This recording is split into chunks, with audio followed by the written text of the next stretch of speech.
আমার আড্ডা মারার জন্য দুটো বন্ধু আছে, যাদের সঙ্গে আমি ঝগড়া করতে পারি, মারপিট করতে পারি, তারপরে খুনসুটি করতে পারি। আমি খুব ঈশ্বরের আশীর্বাদ ধন্য যে এরকম দুখানা স্যাম্পল টাইপের বন্ধু আমার আছে। চা খাচ্ছিলাম, 3 বন্ধুর মধ্যে কথা হচ্ছিল আমাদের।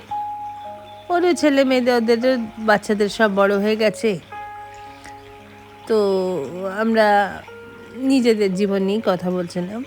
তখন বলছিল জীবনের এই বয়সে এসে কোন জিনিসটা মানুষকে আনন্দ দেয়। প্রথমে আমার কাছে এলো, আমি বললাম ধ্যান।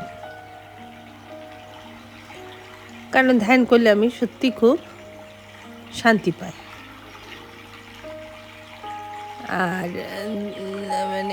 ফর ইউর কাইন্ড ইনফরমেশন একটা কথা জানিয়ে রাখি, ধ্যান শব্দটা এসছে ধ্যান শব্দ থেকে।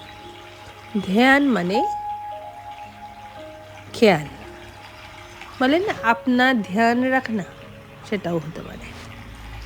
যাই হোক, ধ্যানটা আমার বেশ ভাল লাগে। ধরুন কিছু ভাল লাগছে না, বসে আছি, একটু ধ্যান করে নিলাম, ঘুম পেয়ে গেলে ঘুমিয়ে পড়লাম। আমি মানুষটা এই টাইপের। তারপরে এইবার কথা প্রসঙ্গে উঠল ধ্যান, জ্ঞান ও দান, 3টের মধ্যে সব থেকে ভালো। আমি যেহেতু ধ্যান করে খুব আনন্দ পাই, সেহেতু বললাম ধ্যান। আমার এক বন্ধু, সে খুব উদার, সে বলল, আর সত্যি সে খুব দান করে, কাউকে জানিয়ে না, সে দান করতে ভালোবাসে। সে বলল সে দান করতে খুব ভালোবাসে আর কি। আমি বলি চ্যারিটি বিগিনস ফ্রম ফ্রেন্ডস। তো ওই জন্যেই সে আমাদের কখনো অন্নদান করে, কখনো আমাদের বন্ধুদের বস্ত্র দান করে।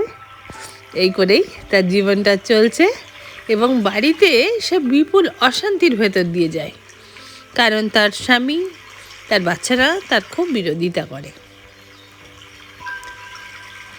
আরেকজন বন্ধু আছে, সে পুরো এই বন্ধুটার বিপরীত, হাড় কৃপণ হলেও খুব ভালো মানুষ, এবং কি বলবো, খুব নলেজেবল। সে বলল যে আমার সব থেকে ভালো লাগে জ্ঞান, যদি কিছু বিতরণ করতেই হয় তাহলে তুমি জ্ঞান বিতরণ করো। আর আমি বললাম তাতে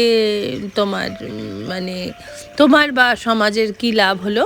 তখন বলছে যে দেখো, জ্ঞান দিলে যাকে তুমি জ্ঞান দেবে সেও তো সেই সুযোগটা হাতছাড়া করবে না।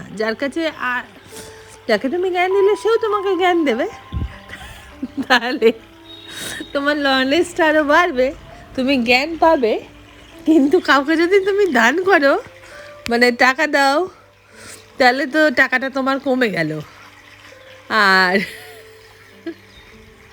কিন্তু জ্ঞানটা দিলে জ্ঞানটা বাড়তেই থাকবে। আমি কনফিউজড, আপনারা কি বলেন?